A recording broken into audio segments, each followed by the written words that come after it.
Hello সবাইকে, আমি শম্পা মল্লিক চলে এসেছি নতুন একটি রেসিপি নিয়ে। আজকে বানাবো আফগানি চিকেন বিরিয়ানি, তাও আবার বাঙালি স্টাইলের। কেন? টুইস্টটা পরে আছে। গরম কড়াইতে সর্ষের তেল দিয়ে আমি এখানে দুটো মিডিয়াম সাইজের পেঁয়াজ কেটে ভেজে বেরেস্তা বানিয়ে নেব। বেরেস্তা বানানো হয়ে গেলে আমি এখানে ভালো করে তেল ঝরিয়ে একটি প্লেটে নামিয়ে নিলাম এবং সাইডে আমি একটি মিক্সিং জারের মধ্যে কিছু পরিমাণ রসুন, কিছুটা আদা, কিছুটা পেঁয়াজ কুচি, কিছুটা ভেজে রাখা বেরেস্তা এবং কিছু পরিমাণ পুদিনা পাতা, ধনে পাতা এবং 5 থেকে 7টি কাঁচা লঙ্কা দিয়ে দেবো এবং এটিকে ভালো করে জল দিয়ে ব্লেন্ড করে নেব।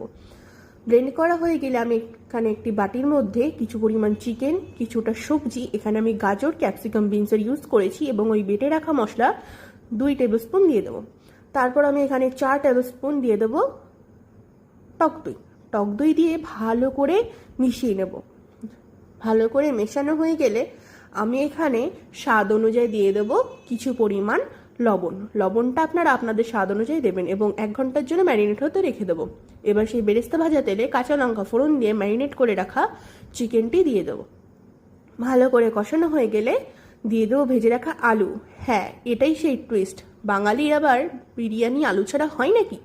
তারপর রাইসের জন্য আমি এখানে রাইসের মধ্যে প্রথমেই দিয়ে দেবো লবঙ্গ, কিছু পরিমাণ লেবু, কিছুটা লেমন গ্রাস, একটু দালচিনি, একটু পুদিনা পাতার কুচি।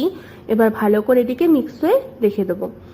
এবার কষিয়ে রাখা চিকেনের ওপর রান্না করে রাখা রাইস দিয়ে ওপর দিয়ে গোলাপ জল এবং কেওড়া জল কিছু পরিমাণ দিয়ে দেবো এবং তার ওপর দিয়ে দেবো সেই কষিয়ে রাখা চিকেন দেওয়া হয়ে গেলে ওপর দিয়ে আমি দিয়ে দেবো কিছু পরিমাণ বিরিয়ানি মশলা। এটি বেশি দেবো না, তাহলে সেই লেমন গ্রাসের ফ্লেভারটা চলে যাবে। তারপর ওপর দিয়ে দেবো অল্প পরিমাণ ঘি দেওয়া হয়ে গেলে আবার ওপরে রাইসের লেয়ার বসিয়ে আমি দিয়ে দেবো এখানে কেওড়া জল, গোলাপ জলের মিক্স। তারপরে দেবো বিরিয়ানি মশলা এবং তারপর দিয়ে দেবো কিছু পরিমাণে ঘি দেওয়া হয়ে গেলে আমি এখানে কিছু পরিমাণ বেরেস্তা দিয়ে ভালো করে গার্নিশ করে নেব এবং এখানে আমি ভাতের জলটি দিয়ে দেবো।